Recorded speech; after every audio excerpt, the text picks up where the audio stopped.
Tá certo. Então, eu tava lembrando aqui, né? Antes da gente conversar, o que que eu já fiz, gente? O que que eu já fiz? É tanta coisa, né? Mas tava lembrando a primeira, se não me engano, né? Se não me engano, a primeira coisa foi trabalhar num local de estofados, né? Concerto de estofado, enfim, esse tipo de coisa. Era de menor, se não me engano, devia ter lá uns 16 anos mais ou menos.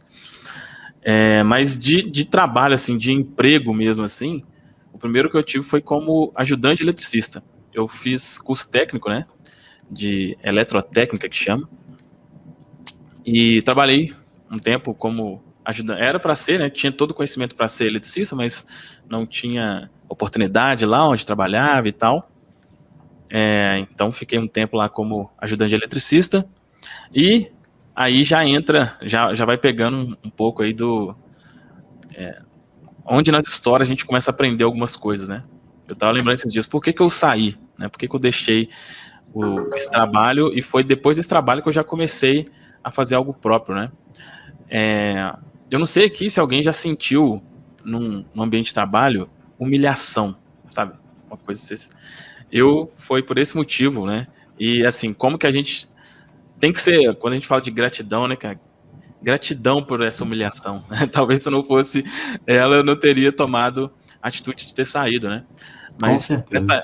né, nessa época eu lembro, eu estava trabalhando, assim, eu já estava meio insatisfeito, mas eu estava trabalhando num local, no apartamento lá, fazendo uma obra, e assim, era ajudante de eletricista, você é mais. Você fica batendo marreta, quebrando parede, né, para passar coisa e tudo mais. E eu lembro, a gente, assim, ficava todo sujo, né, todo suado e tal. E o dono lá da obra, o cara que comandava a obra, não queria deixar a gente tomar banho, porque falou que tava gastando muita água, não sei o que, a obra tava não sei o que, não sei o que. E aí, cara, tinha que ficar indo dentro do ônibus. Imagina, depois de ter trabalhado o dia inteiro, coitado de quem ia junto comigo, né? Porque isso já vinha, como diz, naquela asa, né? Cara, era uma humilhação, eu ficava, nossa Deus. Antes disso, nesse mesmo trabalho, eu trabalhava muito longe, eu acordava 15 para 5 da manhã, na verdade, 15 para 5 eu pegava o ônibus, eu acordava 4h15 da manhã, chegava em casa quase 9 horas da noite, enfim, não tinha vida não, era só trabalhar e dormir. Mas aí foi depois que isso aconteceu, do pessoal não querer deixar a gente tomar banho e tal, que eu falei, cara, não, isso não é vida, não. Deixa eu dar meus pulos aqui. E aí a primeira coisa que eu fui fazer por conta própria foi ser eletricista mesmo, né? Eu já tinha experiência e fui ser eletricista. Mas aí, não sei por que, me veio na cabeça a ideia de trabalhar com câmera de segurança, alarme e tal. Não sei por que, assim, era a intenção de ganhar mais, né, obviamente. Aí, não sei como que eu descobri isso, mas falei, pô, parece que isso aqui é melhor. E realmente foi. Vou encurtar o máximo aqui, né, a história, mas outra coisa bacana. Eu comecei a divulgar que eu fazia isso antes de fazer isso. Então, olha só, eu já estava decidido que eu ia fazer. Só que eu não sabia ainda. Eu fiz um curso, só que assim, muito básico e tal. A internet não tinha, né, o tanto de informação que tem hoje. Aí, o que aconteceu? Quando eu fui em alguns locais, né? Algumas pessoas que faziam isso, empresas que trabalhavam com isso. E aí eu fui combinar com eles. Falei, olha, eu tô fazendo isso aqui, mas não tenho experiência ainda. Se alguém contratar, tem como você ir para fazer? Então eu meio que fiz durante um tempo, eu fazia um meio de campo. Eu vendia, eu ia lá na casa da pessoa.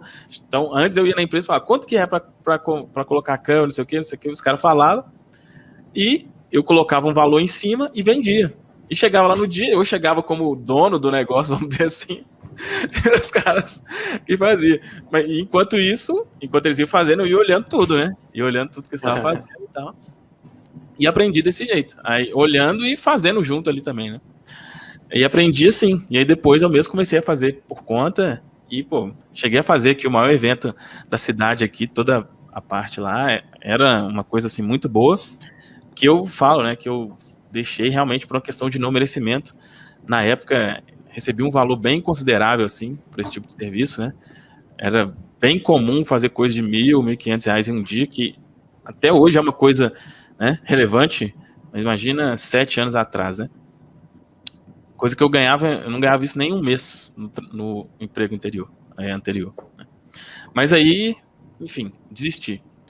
E aí eu já comecei a falar, não, eu tô querendo agora uma coisa mais tranquila e tal, deixa eu ir pra internet. Né? Tava começando um boom ali, questão de loja virtual e tal, e a gente decidiu fazer isso. E aí montamos uma loja virtual de perfumes, que não deu certo. Por que não deu certo? Aí, né, daqui a pouco a gente vai falar nas partes mais práticas mesmo, mas basicamente eu fui muito na intenção, na ideia, no tal, mas não fui no planejamento. Né? Na hora de vender, a gente viu, opa, peraí, o pessoal que tá vendendo mais barato do que eu compro. Não ia dar certo, né? Então foi uma coisa que por falta de planejamento mesmo não deu. Depois a gente montou uma loja virtual de relógios, né? Que deu bem certo e tinha tudo para continuar dando certo, só não deu pela mentalidade mesmo. Na época eu era MEI, né? Microempreendedor individual, tinha um limite ali que a gente podia vender. E assim, era relógios, maioria relógios a partir de R$1.000, né? Tinha alguns mais baratos, mas o foco era relógios a partir de R$1.000. Então, quando vendia poucas peças ali, já começava enfim, a chegar perto ali da questão do MEI, aí tinha que pagar mais imposto, né? E eu ficava naquela, falei, não quero pagar mais e tal, ficava limitando o crescimento, né? Interessante então, a mentalidade, né? Tipo, eu não vou ganhar muito não quero continuar tipo muito não, porque senão eu vou ter que pagar imposto. Olha só que interessante, né? Pega essa sacada aí que daqui a pouco vocês vão estar entendendo tudo isso que ele está falando na fórmula aí do que a gente vai trabalhar. O sabotador se agarrando nas costas do Fabrício, né, Fabrício? Não é, cara? Assim, incrível, né? É uma coisa que não faz o menor sentido, né, cara? Não faz o menor sentido. Mas... eu entendo isso aí, eu já passei por isso. Pois é. E aí, enfim, deixamos, e eu ficava, era uma coisa que eu tinha também, eu ficava meio com medo, né, porque assim, a gente ficava lá com estoque, sei lá, de, vamos dizer, 30, 40 mil reais em casa, né, porque ficava em casa, e eu ficava, às vezes nem dormia, assim, ficava com medo, nossa, se alguém entrar aqui e roubar, não sei o quê. Outra crença limitante também que atrapalha bastante, né? E aí, só que, cara, eu entendi como é que fazia a questão das vendas, né? Daqui a pouco, na hora que a gente for falar de algo mais prático, tem algumas lições, assim, que eu peguei lá que, pô, serve muito hoje em dia ainda. Então eu aprendi como que vendia. Eu falei, quer saber? Eu vou ensinar o pessoal como vender. Pela internet, lojas virtuais, tudo mais. E aí o primeiro canal no YouTube que eu criei, na verdade o primeiro era relacionado a relógio. Só que lá não aparecia, só mostrava os relógios e tal. E aí eu comecei a produzir conteúdo, a primeira vez foi sobre e-commerce, né? Lojas virtuais e tal. E, cara, era uma coisa assim, engraçada, porque eu realmente entendi muito bem daquilo, só que aí, onde que estava o problema? Não conseguia cobrar, né? O pessoal normalmente cobrava, consultores, eles cobravam por hora, né? Então cobrava normalmente ali 400, 450 reais por hora, eu cobrava 100, pedindo para a pessoa pedir um desconto para pagar 50. Então a dificuldade em cobrar era muito grande. E foi aí, né, que eu realmente comecei a me questionar, né? Em algum momento, enquanto eu estava nessa questão aí de consultor, que eu comecei a ficar, não é possível, eu tenho, já fiz tal coisa, tinha tudo para dar certo, isso aqui também tem tudo para dar certo, por que eu não vou? E foi aí que, né, vem a história que a gente já contou aqui nas lives, né? Cada um já contou como chegou, né, no conhecimento sobre a lei da atração e tudo mais. E aí, eu cheguei, né, nesse conhecimento, e aí eu comecei a aplicar inicialmente na questão relacionada a isso, né. E aí tem até um vídeo no canal que eu falo como que eu fechei um contrato de 25 mil reais usando a lei da atração, vamos dizer assim, né, que era acreditando, né, mentalizando, agradecendo por aquilo ser real. Foi a primeira experiência assim mesmo que eu tive com relação à lei da atração e tudo mais, foi nessa época, né. Foi uma coisa assim, aí que eu ouvi, falei, cara, isso existe mesmo, né. Mas por não merecimento, eu não fiz boa parte do serviço que tinha sido contratado, porque assim, estava acostumado ali, hein, a ganhar no máximo 3 mil reais por mês, e ali eu ia ser feito em 3 meses, né, então ia dar 8 mil e alguma coisa.